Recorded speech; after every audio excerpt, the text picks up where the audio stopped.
So I want to move forward. So we already have established on the timeline, beginning of April, Pashan formally complained to HR that, are you going to clean the warehouse?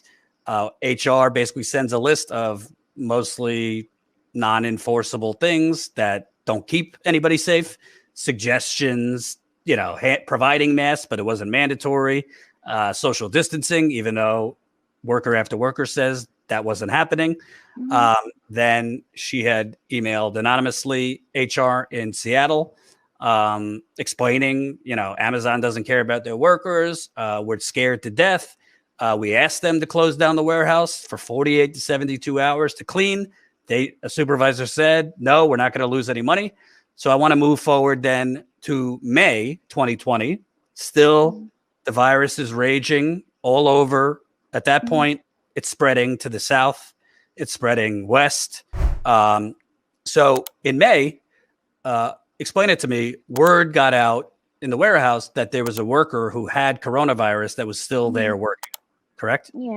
Yeah. So you were leaving your shift as Pashan was arriving. And I mean, I guess you informed her that there's somebody sick in there that's working. Yeah, I think that they were on her shift. And of course I told her, because at the end of the day, we got to protect mommy. And other people were talking about it too. And I mean, she wanted to go say something. She thought that it was just that she wanted to go say something. And they said they will look into it. But the person was still there. He stayed there. He worked there. He didn't leave. So again, I don't know who the worker was, but Pashan went in. You were still outside because you were leaving your shift. She confronted a supervisor asking, why is this worker still working if he's got coronavirus? And I have the email. I don't know if Pashan wrote an email complaining or just verbally complained, but I have the email back from HR saying, let me read it to the audience here. This is May 30th. So about over a month after Pashan's first complaint. Pashan, I just wanted to let you know that we received your complaint from James, who I believe was a supervisor, and I have submitted the case. Consistent with our investigation process, your case will be assigned to an HR investigator on our central investigations team, and they will likely contact you in the next 7 days. You and your sister were pretty damn close. So did she tell you that Amazon had gotten back to her? No. Findings of their, quote, investigation? No, that was in and out. That was nothing. So if Amazon had gotten back to her about their investigation, she most likely would have told you? She would have been texting me on the phone as soon as she got the email or the phone call.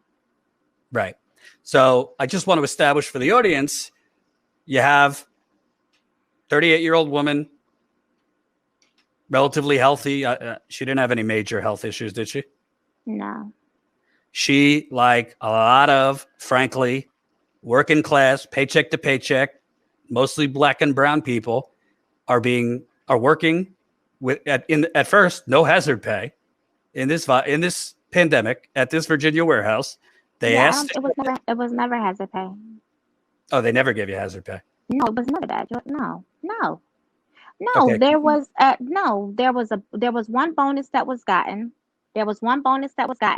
And then there was another one that was coming. She was still waiting on one. But no, other than that, no.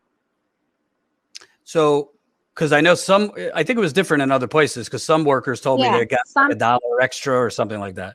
Some places did. Some places didn't. And I think it all depends on one. No, they got a bonus. We got a bonus. It was just one bonus, but it was another one that was supposed to be coming. Got it. So I just want to establish, again, I'm not a lawyer, but I want to establish you have a timeline here, and you have official complaints that the worker made to HR. The first complaint, she's basically given a bunch of, frankly, bullshit back that we're not shutting down the warehouse, but here's what we're doing to clean. You have, I mean, you're telling me you worked there. They weren't cleaning the carts, the trays, those major things. At this warehouse, as well as other warehouses, I got DMs after DMs on Twitter people sending me text message screenshots. They're getting nonstop text messages from at their warehouses. We have this, here's another COVID positive. Here's another COVID positive. Here's another COVID positive. You were getting that. Pashan was getting that at the warehouse. They're only telling you after like the third or fourth positive person this week, not each time. They're not telling you who the person was, where they worked, so you can decide what was my exposure here. Then there's a person who's sick and is still working in the warehouse. Pashan confronts her supervisor about it. I guess the supervisor went to HR.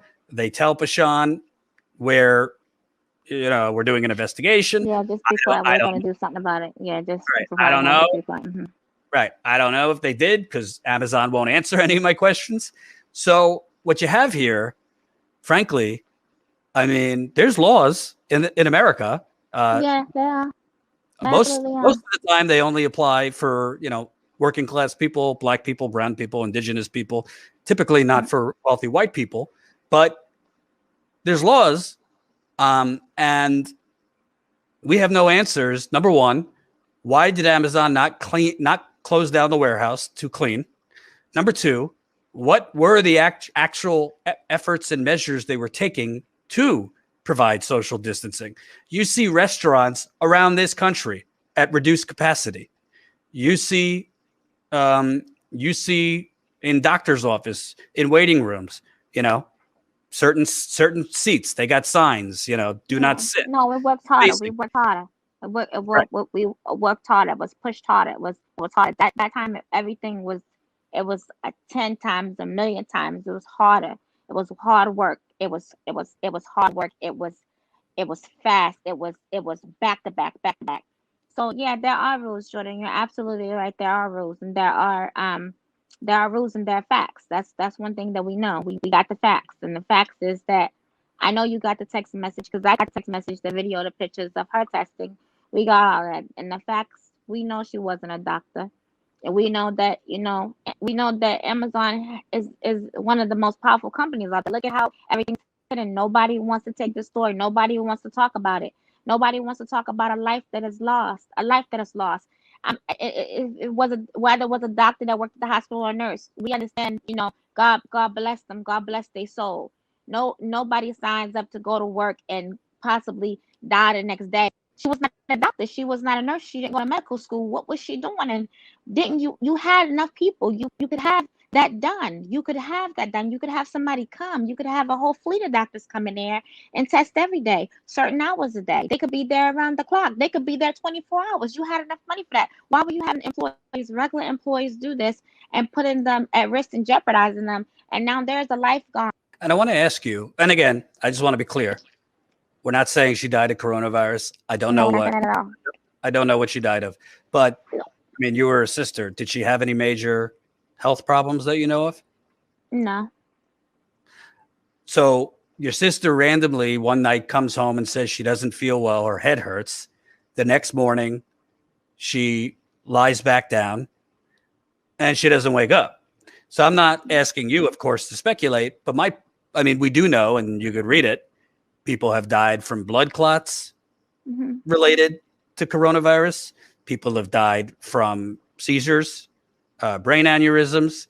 There's a whole list of things that people who had coronavirus have died from that coronavirus triggered blood clots and other things. So, it would have been for a rich company like Amazon, it would have been if you were taking every precaution, it would have made sense to help a family perform an autopsy to find out maybe maybe it was just totally unrelated and she died of something else. But typically, healthy 38-year-olds don't die in their sleep. Don't smoke, don't drink, don't do drugs.